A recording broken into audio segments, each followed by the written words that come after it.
You are tuned in to a Fireside chat with Zany Mystic. Join us now on another exciting metaphysical journey. Relax, tune in, drop out, and take a seat by the fire as we explore new realms and possibilities. This is Magenta Pixie. You can find me at magentapixie.weebly.com. But now, here is Zany Mystic and guest. Enjoy the show. Greetings, everyone, and welcome to the first day of 2011. We made it. Tonight, my guest is Colleen Thomas. Colleen had a Kundalini awakening on January 31st of this year. On Valentine's Day, she had a Pleiadian contact causing her awakening to quantum physics. There has been developing a conscious awareness of her telepathic connection to Mother Earth, other planets and stars, and the ET peacekeeping forces that have the dark pinned down here on Earth, I hope. Well, let's hope they get unpinned pretty soon. As a Pleiadian contactee, Colleen will no doubt have a role to play in building the world of tomorrow, where humans are free from the dark-spirited, carnivorous, sentient entities who have been feeding on human suffering for over 10,000 years. Earth will be restored to her original purpose, which is to serve as an oasis for star travelers, to visit and enjoy in peace. And just between us, a lot of you will be familiar with Cliff High from the WebBot project, a good friend of mine and somebody that I listen to quite closely. And he mentioned someone in one of his recent reports named Wild Colleen, and she and I talked about this before the show, and this is the Colleen, indeed, that was mentioned in the WebBot report. So, let's find out more about her and about what's happening in our universe today. Hi, Colleen, how are you? I'm very good, thank you. Where would you like me to begin? Well, where does one begin in an epic story that spans billions of years? Well, okay, let's start with right now. Now, good. I was doing some investigating today, and I got sucked down a black hole of conspiracy stuff. And I'll tell you, it seems like a Pandora's box of horrible. It certainly is, and I'm happy to say that there's no need to look inside that ugly box any longer. We can close the lid on that box, and the sooner we do that, the better for everyone concerned. And by closing the lid on the box, what I mean by that is that we simply will not mention these entities by species, by any kind of specificity whatsoever, because we actually attract them to our present situation, and we've crossed a divide wherein they can't cross unless we invite them, and they'll drag us back, and we drag them up into an in-between space that frees no one. So we want to really couch our comments on the hope of the situation that we're in. Beyond the hope is the realization of, it's the manifestation of a desire, and we've arrived at that now. The desired freedom that we had hoped for so deeply and so passionately that it was heard throughout the cosmos is now. We've arrived. We've made it. So we can actually close that chapter and simply concentrate on what we do with this wonderful world we have on our hands because we were bold enough to say no. Well, I love what you're saying, and for all those people out there that are looking around at the material world, the 3D world that ensnares and traps or ensouls everything and consumes it. What about what's going on? We know that that the old paradigms are collapsing, that they're about to be exposed, and they're sufficiently exposed now in terms of having seeded enough of the human consciousness to make it a tidal wave that is virtually unstoppable and will sweep around faster than people realize. All right. Yeah. Seriously, the energies work that way, and we've reached that point. And so we're all going to be amazed at how a sleeping populace all of a sudden seems to come to. Oh, and there's a lot of factors involved, and it requires some healing and transmutation, and there's a lot of work involved. But we're dealing with supernatural entities that, including ourselves, that can think things into reality. And so, as we make agreements with one another about the kind of reality we want manifest about us, we speed it along because we are in such grand company of highly ascended entities that we would call gods, creators who can, with their thoughts, create anything. And this is the point where humanity realizes that is who and what they are as well, to come to a full consciousness of their full potential. That it was a hidden potential for reasons, and now we're just going to come back into our own. And because we are eternal beings, this was an extraordinarily long project, but a successful one and a necessary one. And it really is for the upliftment and evolvement of all concerned, including those that we would have demonized before. Everybody was learning, those who were on one side of the equation and those who were on the other. And believe it or not, we've taken turns on both sides. The ascended one, the less ascended one. Those of us here on this planet have played both sides. That's not to say that all souls have. We are a brave bunch who played this game down here, but we've learned an extraordinarily important lesson. Everybody has. Those of the lower vibrations from a very immature galaxy called Sagittarius B have been exposed to something quite remarkable.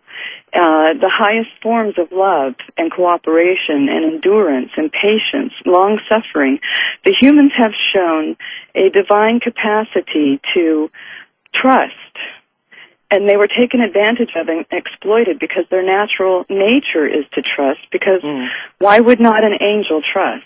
Who would harm an angel?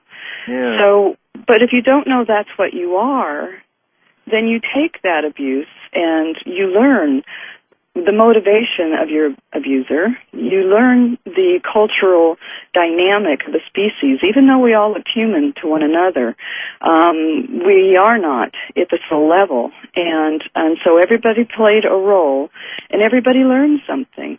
So there's nothing to resent. There's no blame involved. This was an important evolutionary study, and we have learned what we need now to go into these lesser evolved places and help them, because now we know how they think.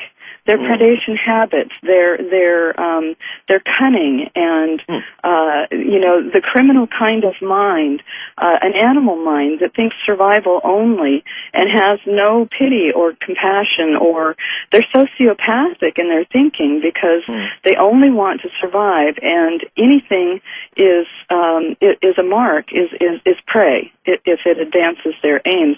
And as those aims got ever more lustful, the carnage got ever more great. But still a learning lesson, because now we know what to do when we encounter this situation. Again, what happened here in the Milky Way is unique and was not supposed to happen, but and the backstory on that is complex, and I'm not going to attempt it tonight. All right. We could do that another time, but everybody's got their own metaphor that they can plug in. But sure. Yeah, I'm more interested in right now, as what you're talking about right now. And you talk about the carnage. There's carnage everywhere. Is there... In subtle places, too, that are not so obvious. Oh, yes. Yeah. Yes. Yeah. Do we want to know about that? Well, I'm just talking about, I didn't mean at the extreme. I was talking about subtle things like your food and water supply being poisoned. your air supply. You know, people are oblivious to the fact that the FDA does no longer represent human interests. Not to say that there aren't people there that care, but they have no influence where the real dirty work's being done. Right. And so, you know, they keep raising the bar on how much toxins are allowed in our water. They raised the bar on lithium about a year ago, I do believe, if I recall correctly. And, you know, lithium is a waste product from the making of batteries. So this is a backdoor deal that involves Japan, an advantage to them. Some kind of trade was involved, I'm sure. This was done way back in the early industrial days with fluoride, which is a industrial waste in the making of the metal aluminum, you know, the alloys. Oh, yeah.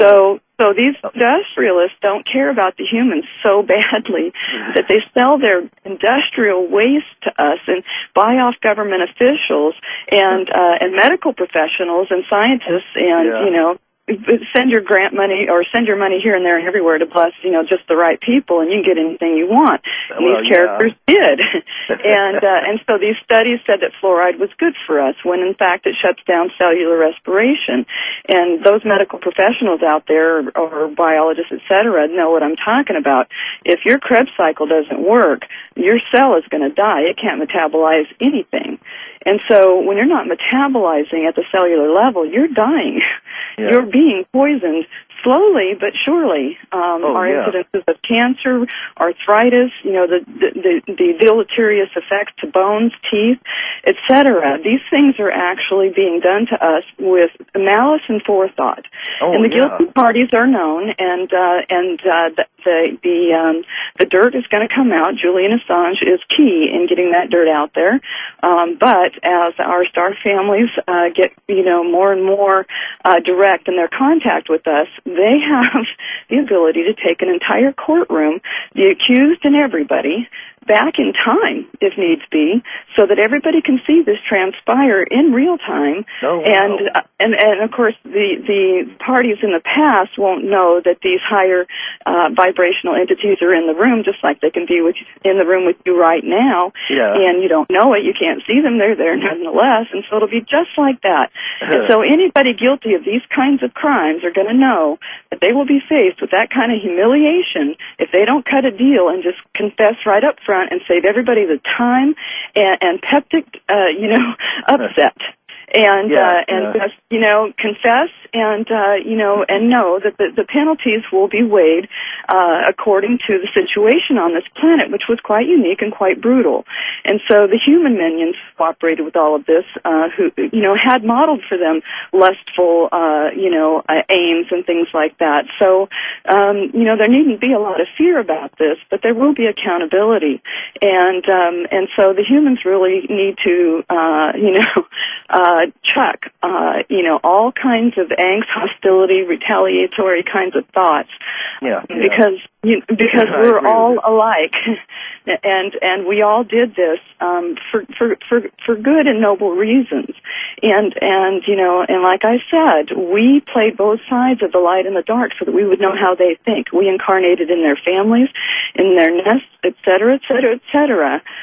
So it became one of them, and more of us did that than people realized. So it would be a terrible error to judge, because yes, absolutely right, and that's what that only nails our own feet to the floor and keeps us from evolving. And it does, absolutely right, because to judge is to fail to understand that all is of one, and because all things are really one thing, then all of it is acceptable. And you know, so you have to realize that oneness applies everywhere. What is of the light, no matter how low the vibration goes, will always reverberate back into the light. It's a spiritual principle, a physics principle. It just is the way of it. And all energies pass through all other energies, and all are altered by that. Some get lowered, some get raised. And so as things reverberate throughout a creation, ultimately the higher light prevails. It has the strongest energy. Mm-hmm.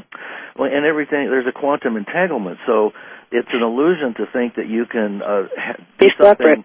to something else and think that that's a separate thing. And the whole we've been divided and conquered, and so we're only in the mind. Only in the mind. In the mind, right? In Exactly. the mind. It's an illusion of fragmentation.